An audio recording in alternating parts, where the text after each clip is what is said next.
네, 여러분, 반갑습니다. 오늘은, 지난 첫 시간에 이제 좀 살펴보았던 교육공학의 개념에 대해서 학술적으로 살펴보는 시간들을 조금 가지도록 하겠습니다.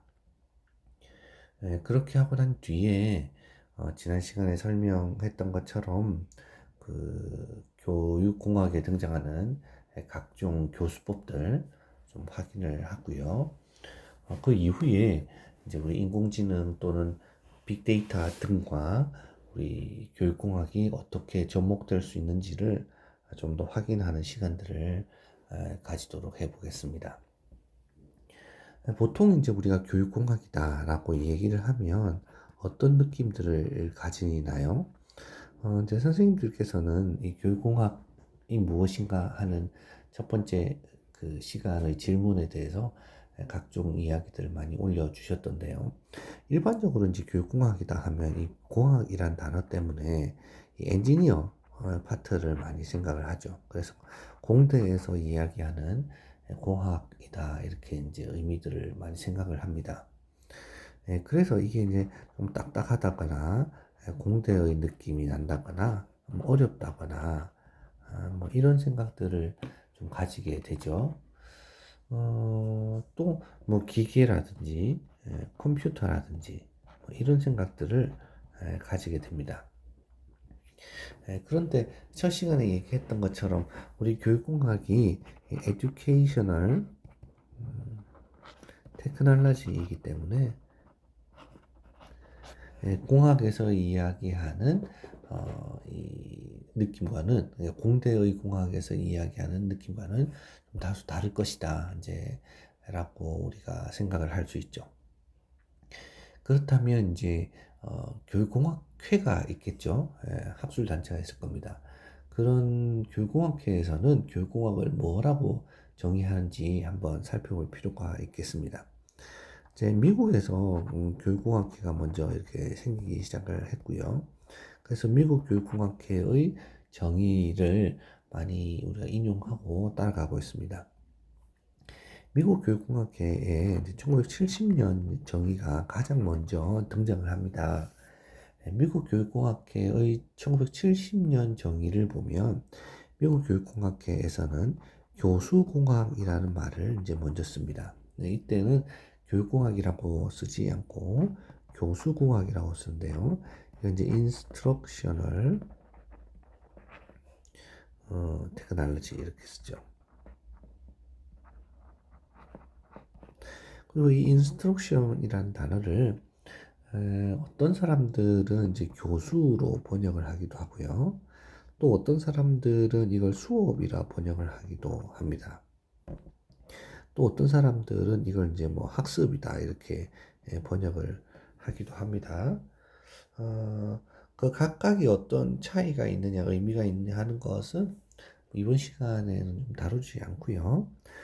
다만 이번 우리 과목에서는 인스트럭션이라는 단어를 교수로 번역한다라는 정도만 알아두면 될 것 같습니다. 다만 이 교수나 수업이나 학습이나 이게 유사한 의미를 지닌다. 뭐이 정도 이해하고 계시면 좋겠고요. 그래서 교수라는 단어에 대해서 좀 이해하기 어려우면 그냥 편안하게 인스트럭션은 수업이다. 뭐 이렇게 생각을 하고 그 뜻을 살펴봐도 크게 무리는 없을 겁니다. 자, 그럼 보죠. 미국 교육공학회에서는 1970년에 교육공학에 대해서 이렇게 이야기하고 있는데요. 교육공학, 즉 교수공학은 인간의 학습과, 제가 조금 쓸게요. 인간의 학습과 통신이론에 기반을 두고, 첫 번째죠. 인간 학습과 통신 이론에 기반을 두고 특정한입니다. 학습 목표에 따라 교수 학습의 전 과정을 어떻게 하냐면 전 과정을 설계하고 또 실행하고 평가하는 체계적인 방법이다 라고 얘기합니다. 또한 더 효과적인 교수를 위해서, 즉 더 효과적인 수업을 위해서 이런 것들을 이끌어내기 위해서 어떤 것들을 쓰냐면 인적 자원과 비인적 자원을 적절하게 결합해서 사용하는 체계적인 방법이다 이렇게 얘기합니다. 매우 복잡하죠. 매우 복잡합니다. 이걸 조금 더 간단하게 한번 살펴보죠. 그림으로 그리면 이렇게 됩니다. 인간 학습과 통신 이론에 기반을 둔다는 거죠. 그러니까 기반이 뭐죠? 이 교육공학의 기반이 뭐냐면 인간 학습 이론과 통신 이론이 기저에 깔려 있다는 겁니다. 그게 기반이 된다는 거죠. 그리고 달성하려는 게 뭐죠? 특정한 학습 목표를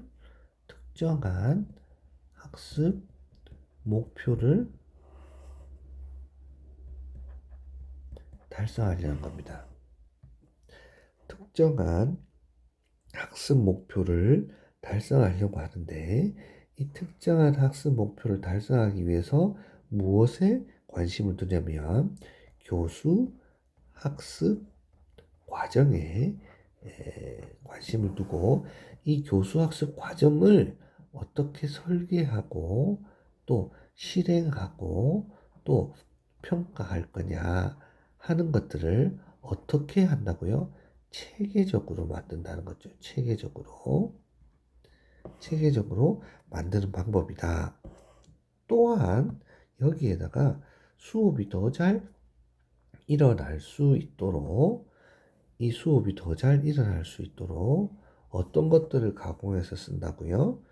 네, 바로 그거죠. 인적 자원과 비인적 자원을 함께 쓰는 거죠. 그렇죠? 그렇기 때문에 결국 여기에서 바라보는 게 뭐냐면 교육공학은 학습 목표를 잘 달성하기 위해서 교수 학습 과정을, 즉 수업 방법을 잘 만들고 싶은데 그 수업 방법을 설계하고 실천하고 평가를 체계적으로 하고 이런 과정에서 인적 자원과 비인적 자원을 가동하고 싶다, 가지고 오고 싶다는 겁니다. 그리고 이렇게 하기 위해서 그 밑에 기반이 되는 이론이 인간 학습 이론과 통신 이론이 있다라는 거죠. 통신 이론은 미디어, 매체에 대한 이론이 되고요. 학습 이론은 뭐가 있죠? 네, 맞죠? 우리 행동주의 학습 이론, 인지주의 학습 이론, 구성주의 학습 이론 등등등등등 많을 겁니다. 그렇죠? 그래서 이런 것들이 1970년에 미국 교육공학회가 이야기한 내용들입니다. 또 이제 여기에 더불어서 유명한 학자가 있는데요. 갤브레이스라는 학자가 있습니다. 이 갤브레이스라는 학자는 이제 무엇이라고 얘기했냐면요. 공학이 도대체 뭐냐 하는 공학에 대한 정의를 설명을 하고 있습니다. 이 갤브레이스가 이야기한 공학이라는 것은요. 다음과 같은 특징을 가지고 있는데요. 먼저 첫 번째, 실제적인 문제를 해결하기 위해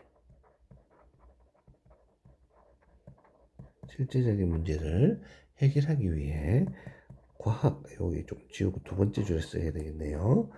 과학적인 지식과 또는 조직화된 지식을 체계적으로 적용하는 것이다 라고 얘기합니다. 그렇기 때문에 이거를 이제 우리가 교육으로 가지고 와보면 어떤 얘기가 될까요? 또는 수업으로 가지고 오면 수업이나 교육으로 가지고 오면 어떤 얘기가 될까요? 수업이나 교육에서 발생하는 어떤 실제적인 문제를 해결하려고 교육학에서 등장하는 많은 이론들 있죠. 지식들. 그것을 활용을 해서 적용을 하고 수업이나 교육에서 발생하는 문제를 해결하는 거죠. 그런데 여기서 우리가 이제 좀 주의해야 될 점이 뭐가 있냐면 수업이나 교육에서 발생하는 실제적인 문제라는 것이 어려운 상황, 그런 프로블럼, 이것만 문제가 아니라 결국 수업이나 교육에서 가지고 있는 근본적인 문제란 뭐냐면 바로 이거죠. 학습 목표. 그러니까 학습 목표를 달성하기 위해서 교육학에서 등장하는 수많은 이론들을 활용하고 가공을 해서 실제 학습 목표를 해결하는 것. 그것이 바로 공학이다라고 게일브레이스가 이야기를 했다는 거죠. 이렇게 따지면 이제 1970년에 등장했던 교육공학에 대한 1970년에는 이제 교수공학이라는 말을 썼고요. 이 교수공학에 대한 접근은 학습 목표, 수업 목표에 대한 것들을 달성하려고 하는 성격이 아주 강하다 하는 것들을 우리가 볼 수 있습니다. 그런데 이제 미국 교육공학회가 1970년에 설정한 이 교수공학의 개념을 그대로 계속 가져가는 것이 아니라 이 개념을 변화 발전시킵니다. 왜 그런가 하면 사회가 급변하기 시작하면서 사회가 이제 급변하죠. 사회가 급변하면서 이 교육공학의 개념도 조금 더 바꾸어갈 필요들이 있다라는 생각을 가지게 됩니다. 그래서 이제 미국 교육공학회는 교육공학의 개념을 1977년에 다시 한 번 더 정하게 됩니다. 이 정의에 따르면 교육공학의 개념이 상당히 달라지는 것을 볼 수 있는데요. 먼저 1977년에는 교수공학이라는 단어 대신에 교육공학이라는 단어가 본격적으로 등장합니다. 그래서 educational technology 이렇게 이제 쓰죠. 그러면 왜 이렇게 교수공학이 아니라 교육공학을 쓰게 되었는가 하는 것들을 보면 이제 교육공학을 적용하려는 대상이 달라진다는 것을 볼 수 있는데요. 1977년의 정의에 따르면 교육공학은 모든 인간의 학습에 포함된 이라고 얘기합니다. 그래서 이제 이게 1970년과 비교해보면 어떻게 되죠? 1970년대는 학습 목표다라고 얘기를 하면서 그 의미를 수업에 상당히 제한적이고 국한적으로 이야기하는 것이었다면 1977년에는 모든 인간 학습이라고 하면서 그 범위를 상당히 넓히게 되고 인간의 모든 학습으로 그 핵심적인 대상을 강조하는 것을 볼 수 있습니다.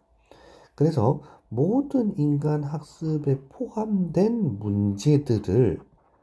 문제를 분석하고 또 해결하려고 하기 위해서, 즉 모든 인간 학습에 포함된 문제를 분석하고 해결하기 위해서 각종 방법들을 구안하고 해결하기 위한 해결책을 구안하고 실행하고, 구안한다는 것은 안을 구한다 이거죠. 안을 만들어낸다는 거죠. 실행하고 평가하고 관리하는 그런 것입니다.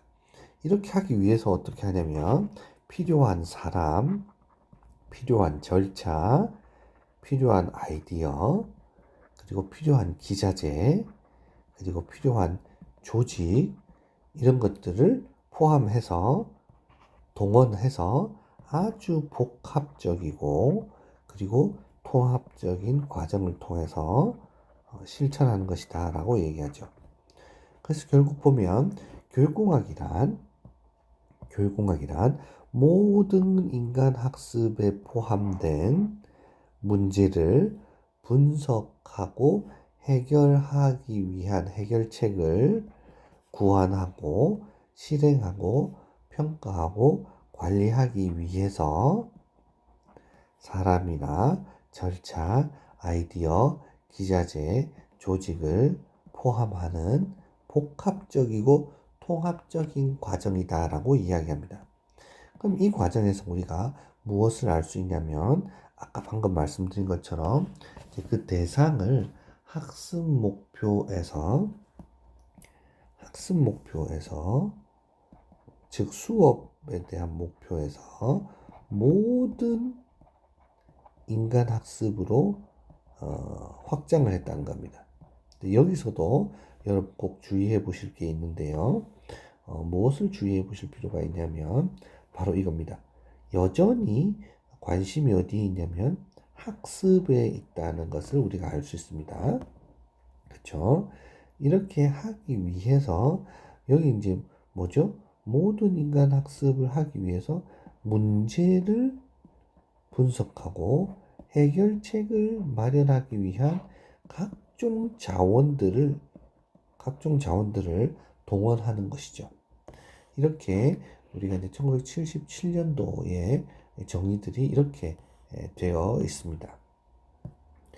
그러다가 이제 미국 교육공학회가 1994년에 새로 교육공학의 뜻을 정하게 되는데요. 1994년에는 다음과 같은 이야기들을 합니다. 뭐냐면 이제 여전히 교수공학에 대한 얘기가 다시 등장을 하죠. 그렇죠? 인스트럭션에 대한 얘기가 이제 등장을 합니다. 인스트럭션이냐 또는 교육공학이냐 뭐 이렇게 왔다 갔다 하는 것에 대해서는 너무 크게 염두에 두지 않으셔도 될 것 같고요. 이제 조금 더 그 개념이 심플해지는데요. 하지만 그 의미는 매우 중요하게 변하게 됩니다. 뭐냐면 학습을 위한 과정과 자원을 이 부분이 아주 중요합니다.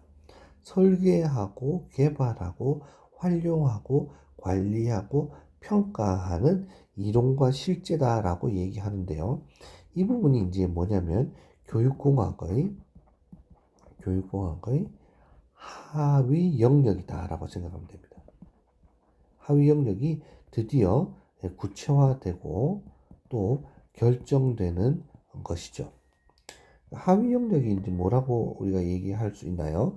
뭐 교육학의 하위 영역이 뭐가 있죠? 교육학의 하위 영역은 이제 뭐 교육 철학, 또 교육 심리, 교육 사회, 그리고 뭐 교육 공학, 교육 행정 이렇게 이제 쭉 이루어져 있잖아요, 그렇죠?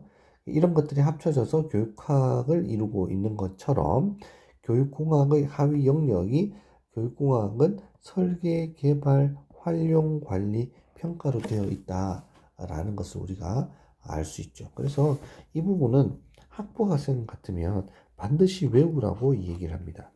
교육공학은 교육공학의 설계, 개발, 활용, 관리, 평가로 이루어져 있다라는 겁니다. 그리고 이제 또 하나 1994년의 정의에서 우리가 눈여겨 봐야 할 것은 이론뿐만이 아니라 1977년에는 이제 과학적인 지식, 교육학적 지식을 활용한다고 하지 않고 그런 이론들에 대한 얘기들이 있었지만 그것의 실제 부분을 강조한 것, 즉 이것을 실천하는 부분을 용어에서 아주 강조한 것들을 우리가 들 수 있습니다. 그러다가 이제 2008년에 정의가 다시 이제 좀 변경이 되는데요. 여기 보면 이제 적절한 공학적 과정과 여기 이제 계속해서 우리가 반복되죠. 교육공학에서 말하는 공학이라는 것은 공대의 공학이 아닙니다. 그렇죠? 아까 누구가 있었 그렇죠. 아까 겔브레이스라는 학자가 있었죠. 겔브레이스. 겔브레이스가 공학을 뭐라고 얘기했죠? 공학을 다음과 같이 얘기했죠. 실제적인 문제를 좀 천천히 써볼게요. 실제적인 문제를 해결하기 위해서 과학적인 지식과 또는 조직화된 지식을 체계적으로 적용하는 것이다 라고 했죠. 체계적으로, 그렇죠? 이게 아주 중요합니다. 그렇죠? 실제적인 문제를 해결하기 위해서 과학적인 지식과 조직화된 지식을 체계적으로 적용하는 건데, 이때 과학적 지식이라는 것은 실증적 지식을 얘기하는 거고요. 실증적 지식이라는 것은 실제로 증명된 지식을 말합니다. 그러니까 실험이나 각종 어떤 관찰 또는 기타 등등등, 이게 과학적인 방법이죠. 과학적 방법을 통해서 실제로 증명된 지식, 그런 것들을 이제 동원하는 건데, 이게 교육학에서 보면 교육 심리나 교육 행정이나 또는 여러 가지들의 이론들이 있죠. 그런 기존의 이론들이 이제 실증적인 그런 지식이라고 볼 수 있고, 이게 결국 교육학에 등장하는 과학적 지식이라고 얘기할 수 있죠. 이런 지식들을 동원을 해서 교육에서 등장하는 문제를 해결하는 거죠. 그렇죠? 문제를 해결하는 것이 공학적 과정입니다. 그러니까 이런 적절한 공학적 과정과 자원들이 뭐가 있었죠? 앞서 1970년의 정의부터 지금까지 계속해서 자원에 대한 얘기가 있었죠. 인적 자원도 있고 비인적 자원도 있었죠. 그렇죠? 예, 거기에 다양하게 뭐 사람, 매체, 조직, 여러 가지가 있었죠. 기타 등등등.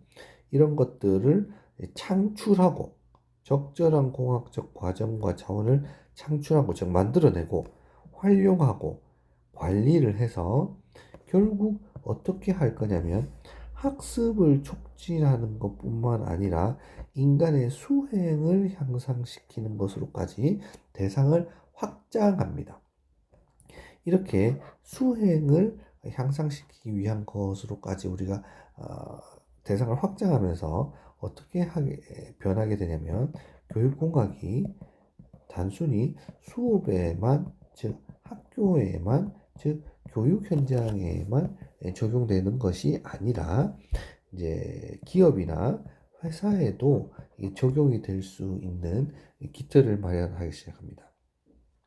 그럼 이제 수행이 도대체 무엇인가 하는 것들을 우리가 좀 살펴볼 필요가 있겠죠. 수행을 한번 살펴봅시다. 수행은 이제 영어로 쓰면 퍼포먼스라고 쓰죠. 퍼포먼스. 이게 이제 사전에서 찾아보면 수행은 과정으로서의 수행과 그다음에 결과로서의 수행, 이렇게 나타납니다. 과정으로서의 수행은 어떤 일들이 일어나는 어떤 특정한 목표가 있다고 칩시다. 특정한 목표를 달성해 가는 이 과정, 이걸 말하죠. 이 프로세스. 그래서 이제 학교 현장에서는 이 과정을 중요하게 생각해서 지금 요즘 무엇이 많이 등장했죠? 과정 중심 평가가 등장했죠. 과정 중심 평가. 사실 그래서 이 과정 중심 평가는 수행 평가의 다른 말이기도 하고, 또 수행 평가 중에서도 형성 평가를 강조한 말이기도 합니다. 그래서 실제 교육 평가 교재들을 들여다보면 과정 중심 평가를 다루면서 수행 평가와 형성 평가를 다루는 것들을 알 수 있거든요. 그래서 이 과정으로서의 수행이라고 얘기를 하고요. 이걸 이제 교육학이나 교육 현장에서는 이 부분을 상당히 강조를 하죠. 그래서 이걸 이제 수행으로 번역을 합니다. 그러면 교육학에서는 왜 이 부분을 강조하기 시작했냐면 이게 뭐하고 비교가 될까요? 결과와 이제 많이 비교가 되겠죠. 전통적으로 교육에서는 평가 얘기를 하면서 또는 학생의 능력 얘기를 하면서 이 학생의 결과로서의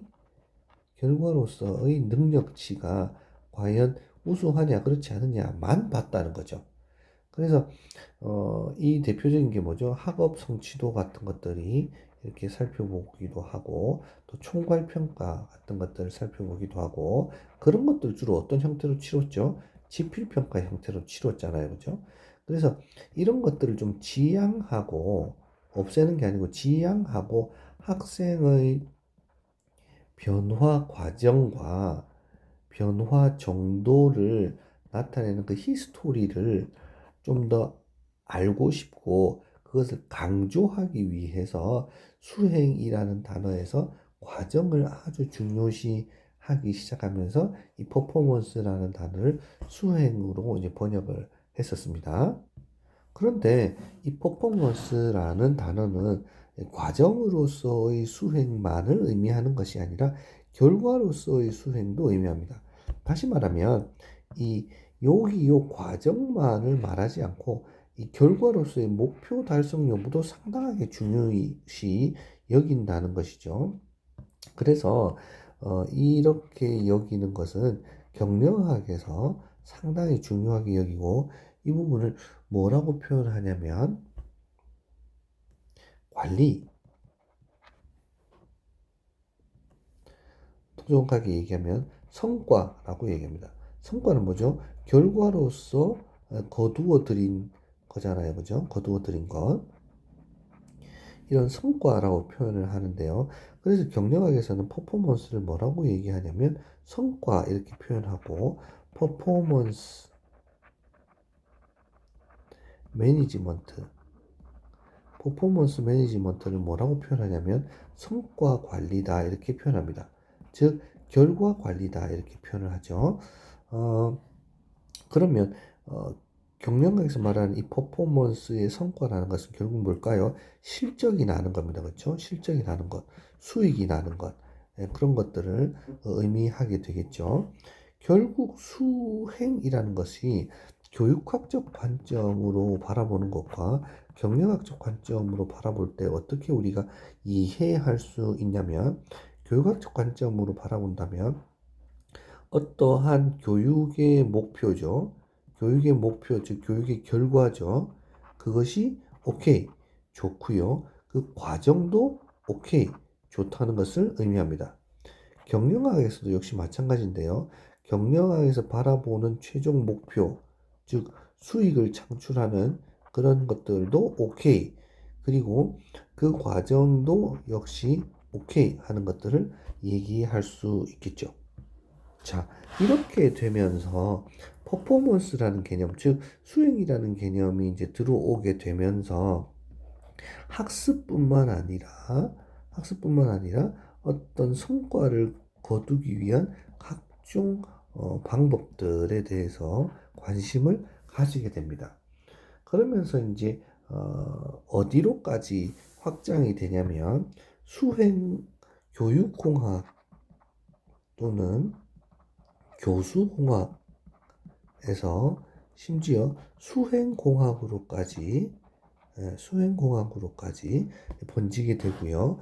이게 어떤 변화까지 연결이 되냐면 수업과 관련한 수업 장학, 수업 컨설팅 이런 데서 수행 컨설팅으로까지 변형이 되기도 합니다. 그렇기 때문에 이 수행공학이나 수행 컨설팅으로 변하면서 어떤 이제 때까지 관심이 가게 되냐면 수행공학이다라고 하면 두 가지를 생각해 볼 수 있는데요. 이제 인스트럭셔널 솔루션 그다음에 non instructional 솔루션이 있습니다. 이게 무엇인고 하면 누군가의 수행을 높여주기 위한 해결책으로서 교수 해결책, 수업과 관련된 교육적 해결책, 교육적 해결책이라고 하면 좀 더 쉽겠네요. 교육적 해결책도 있을 수 있지만 그렇지 않은 비교육적 해결책도 있을 수 있다라는 겁니다. 쉽게 예를 들어보죠. 성적을 올리기 위해서, 즉 학력을 올리기 위해서, 학습력을 올리기 위해서 우리는 대부분 어떻게 하냐면 그러니까 수업 개선을 하고 또 각종 학생의 학습력을 올리기 위한 수업들을 만들어서 투입을 하죠. 그런데 과연 교육적인 방법으로만 이 학생의 수업을 높일 수 있는가? 그렇지 않죠. 예를 들면 학습 동기를 향상시켜 준다든가 학생한테 어떤 인센티브를 부여한다든가 또는 이런 외적인 어떤 보상을 해준다든가 이런 것들을 통해서도 학생의 학습력을 올릴 수 있겠죠. 그렇죠? 마찬가지입니다. 회사에서도 성과를 내기 위해서 이 내부 구성원 스태프들에게 종업원들에게 교육을 시킬 수 있겠죠. 역량 향상을 위한 역량 중심 교육을 시킬 수도 있을 겁니다. 그런데 그렇지 않고 어떤 방법들을 쓸 수 있을까요? 네, 뭐 보너스를 더 주겠다. 이번에 실적을 내면 보너스 주겠다. 또는 승진시켜 주겠다. 뭐 이렇게 하면 성과를 내기 위해서 종업원들이 훨씬 더 많은 노력들을 할 수 있지 않겠어요? 그렇죠?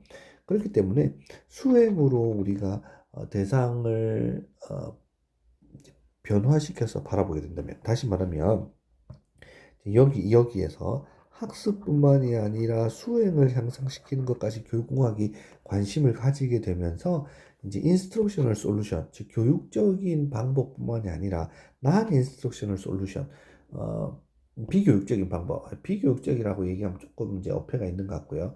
교육이 아닌 다른 방법, 예를 들면 동기라든지 인센티브라든지 포지셔닝 체인지라든지 이런 다양한 방법들까지도 솔루션의 어떤 자료들로 해결책으로 우리가 활용하게 되는 것으로 관심이 이제 확장이 되게 됩니다. 그렇기 때문에 한번 고민해 보십시오. 학생의 학력을 향상시키는 방법이 꼭 교육적 방법으로, 교육적 자원으로만 가능한 것인가? 그렇지 않고 non 인스트럭션을 한 것, 비교육적인 방법도 가능한 것인가? 라고 봤을 때, 이 부분도 충분히 가능한 거죠. 그래서 요즘 뭐 하죠? 학교에서는 이런 것도 하죠. 요즘 보니까 학교 공간 혁신 이런 것들도 하더라고요.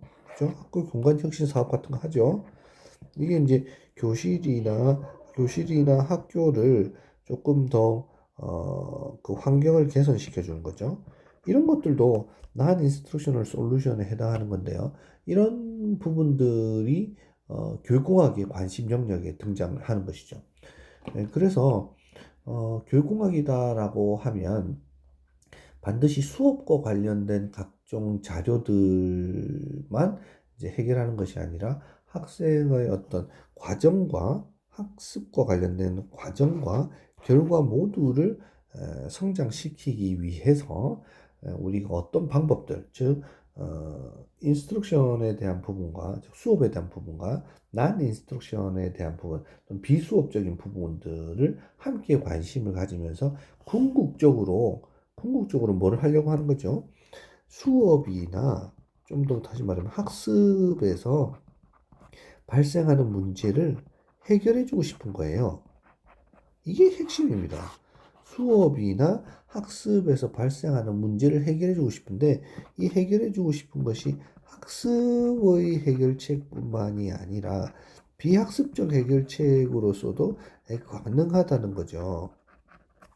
그러기 위해서 우리가 이제 단순히 학습의 측면에서만 접근하는 것이 아니라 수행의 측면에서 접근을 하겠다라고 얘기가 되고, 이렇게 얘기가 되면서 교육공학이 이제 학교 학습뿐만이 아니라 기업 교육으로도 확산이 되고 기업 교육에도 많이 적용이 되고, 그래서 기업 교육에도 교육공학을 전공하는 사람들이 많이 들어가게 되고 이런 이제 현상들이 벌어지게 되죠. 자, 그러면 이제 이 미국 교육공학뿐만 아니라 우리나라에서는 학자들이 또는 이제 교수님들이 교육공학에 대해서 뭐라고 이렇게 정의를 했느냐 하는 것들을 조금 살펴볼 필요가 있습니다. 지난번에 제가 이제 설명한 것처럼 교육공학은 어떻게 하면 공부를 잘 할 수 있는가 이런 것들을 이제 연구하는 학문이다라고 얘기를 한 적도 있고요. 또 이렇게 예를 들면 이제 프레온가스를 압축하면 온도가 올라간다는 온도가 내려가나요? 네, 온도가 내려간다는 과학적 사실을 가지고 그래서 냉장고도 만들 수 있고 뭐 다른 것도 만들 수 있다라고 하는 것처럼 그것이 이렇게 과학적인 지식을 가지고 교육의 어떠한 현상으로 적용할 수 있다라고 이야기한 학자들, 교수님도 계시다라고 말씀드렸죠. 거기에 반해서 이제 박성희, 김철일, 이재경, 최정임 교수님들은 다음과 같은 얘기를 하시는데요. 교육공학이라는 것은 교육의 첫 번째 교육의 방법론적 문제를 해결하기 위해서 관련된 지식, 관련된 과학적 지식 또는 일반적으로 조직된 지식 이런 것들을 체계적으로 적용하는 학문 영역이다. 뭐 이렇게 표현합니다. 그래서 이런 걸 이제 누가 얘기를 하셨냐면 박성희, 임철일, 이재경, 최정임 교수님이 쓰신 교육 방법의 교육공학적 이해라는 책에 이제 그런 말들이 등장을 합니다. 그럼 이제 여기서 보면 이제 뭐가 이제 강조된 것들을 알 수 있죠. 교육에서 방법론적 문제를 해결하는 것으로 대상을 이제 국한시킨 거라고 볼 수 있죠. 자, 그러면 이제 저는 어떻게 표현했죠? 교육공학이란 어, 어떻게 하면 공부를 잘 할 수 있을 것인가?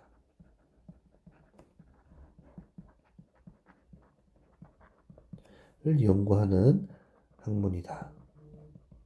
이렇게 얘기했습니다. 그렇죠?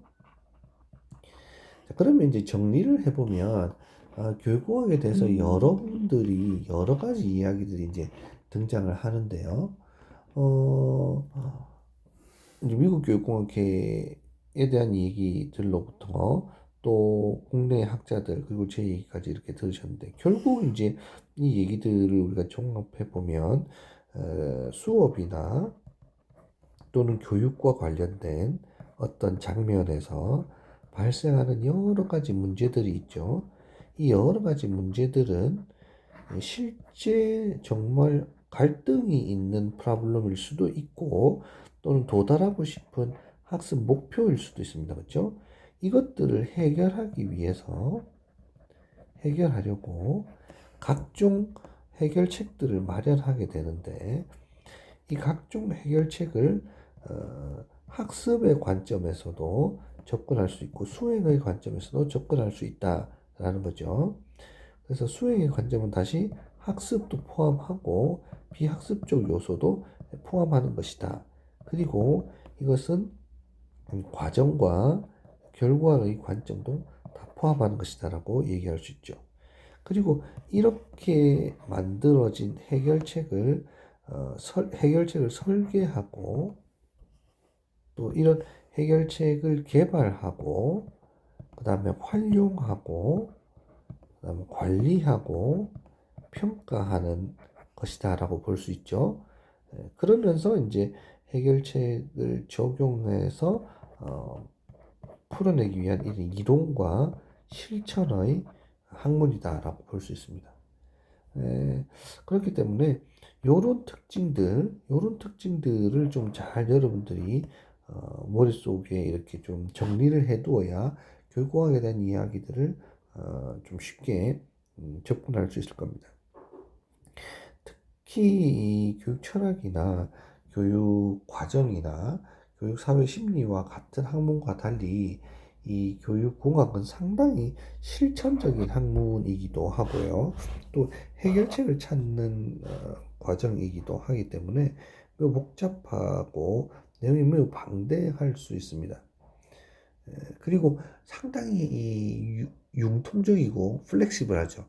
에, 또 이제 시대나 기술의 변화에도 상당히 민감하게 변합니다. 왜냐하면 해결책이라는 것이 상당히 많이 기술이나 사회 변화에 따라서 달라질 수 있기 때문이죠. 그렇기 때문에 이런 부분들을 좀 염두에 두어야 될 것 같고요. 요 부분이 약간 제가 이제 교육공학의 영역이다라는 말씀을 드렸잖아요. 그죠? 이 부분에 대해서 조금 살펴보도록 하겠습니다. 예, 제가 이제 교육공학의 영역이라고 얘기를 했죠. 교육공학의 영역에는 설계가 있고, 그다음에 개발이 있고, 또 활용이 있고, 관리가 있고, 평가가 있다고 했습니다. 그럼 먼저 설계에 대한 얘기를 우리가 한번 좀 살펴볼까요? 설계라는 것이 도대체 무엇이냐? 이건 이제 디자인인데요. 이게 상당히 이제 중요한, 교육공학에서 중요한 파트입니다. 이게 뭐냐면 전체 수업 과정 및 구체적인 학습 경험을 계획하는 겁니다. 계획하는 영역입니다. 아주 중요하죠. 그러면 이제 선생님들은 이렇게 계획을 어떤 단위에서 하거나 어떤 방법으로 하나요? 그렇죠. 교수학습 과정안 같은 거 짜잖아요. 그렇죠. 교수학습 과정안 지도안 짜잖아요. 그게 사실은 설계안을 짜는 겁니다. 교육 설계안을 짜는 거죠. 여기 보면 이제 어떤 것들이 들어가냐면 메시지 이제 설계가 들어갑니다. 예를 들면 메시지 설계라는 게 콘텐츠 설계가 될 테고요. 이게 이제 수업으로 따지면 교육 과정이 들어가죠. 그래서 어떤 내용을 가르칠 거냐 하는 내용적인 부분이 들어갑니다. 그 다음에 이제 교수 체제를 설계하는데요. 교수 체제라는 것은 뭐냐면 누가 들어갈 것인지, 어떤 요소가 들어갈 것인지, 그리고 요소와 요소 사이에는 어떤 관계가 있는지 하는 것들을 짜게 되죠. 이 교수 체제 설계에 대한 부분들은 중요하기 때문에 다음에 또 한번 따로 다루도록 할 거고요. 그 다음에 이제 교수 전략이죠. 이 교수 전략에는 이제 뭐가 들어갈까요? 뭐 동기는 어떻게 짤 건지, 자료는 어떻게 할 건지, 뭐 이런 각종 교수 전략들이 들어가죠. 그 다음에 이제 학습자 특성 같은 것들을 어떻게 파악할 건지, 이런 것들이 들어가겠죠. 이런 것들을 종합적으로 이제 학교에서는 어디에다가 담아내죠? 그렇죠. 아까 제가 말씀드린 것처럼 지도 안에 담아내고요. 이제 우리나라에는 그렇게 담아내지만 또 다른 곳에서는 교수 설계안이라고 이제 얘기를 많이 하고 이 설계 도면에 많이 담아내고 있습니다. 그다음에 이제 우리가 두 번째로 살펴보는 것이 이제 개발인데요. 개발은 뭐냐면 실제로 만드는 거죠. 그럼 뭘 만드느냐? 수업에서 활용할 각종 도구들이죠. 각종 재료들을 직접 만드는 겁니다. 그러니까 뭘 만들죠? 대표적으로 교수 매체들도 만들게 될 테고요. 그 다음에 교육용 자료도 만들게 될 테고, 그 다음에 수업도 뚝딱뚝딱 만들게 되죠. 이게 프로그램을 만든다 이렇게 표현할 수 있죠. 그래서 여기에 이제 뭐가 들어가냐면 옛날 같은 경우에는 이제 인쇄 기술이 많이 들어갔겠죠. 그리고 이제 두 번째는 최근에는 시청각 기술도 들어가고요. 그 다음에 더더욱에는 이제 컴퓨터 기반도 들어가고, 그 다음에 통합적인 기술도 들어가고, 그 다음에 요즘은 이제 각종 이제 스마트 디바이스 기술 같은 것들이 들어가게 되죠. 이런 것들을 만들게 됩니다. 뿐만 아니라 이제 선생님들이 각종 시트지, 만들죠. 학습지 같은 것들 만들게 됩니다. 이런 것들도 들어가게 되겠죠. 세 번째는 이제 활용입니다. 활용은 이제 뭐죠? 아까 개발된 자료를 실제 현장에 적용하는 거죠. 그런 겁니다. 그래서 개발된 교수 매체나 교육용 자료, 교육 프로그램들을 현장에 확산시키고 활용하고 적용하는 그런 안내하는 영역이라고 볼 수 있습니다. 그래서 이제 아까 말한 개발한 매체를 활용한다든가 또는 혁신적인 보급을 한다든가 또 실행을 제도화한다든가 그리고 정책과 규제를 고려해서 적용을 하게 되겠죠. 그 다음에 이제 관리 파트로 넘어가면요. 관리 파트로 넘어가면 이 교육공학에서 등장하는 교육공학의 많은 과정과 자원을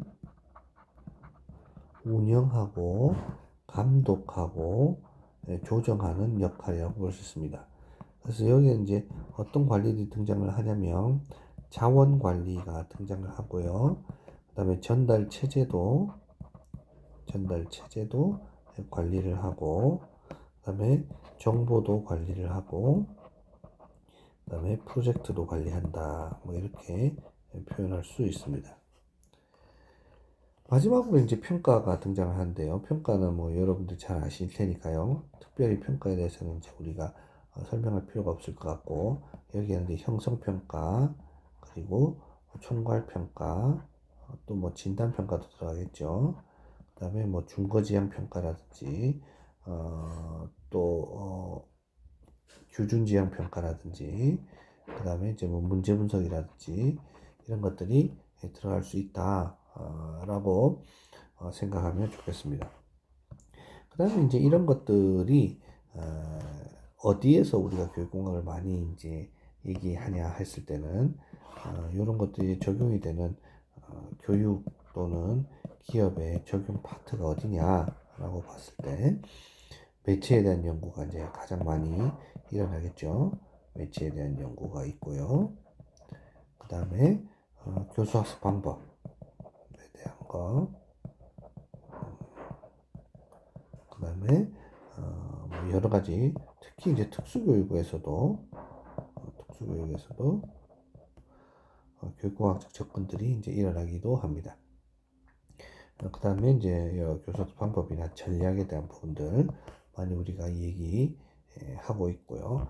이런 부분들이 이제 교육공학에서 많이 접근이 되고 있고요.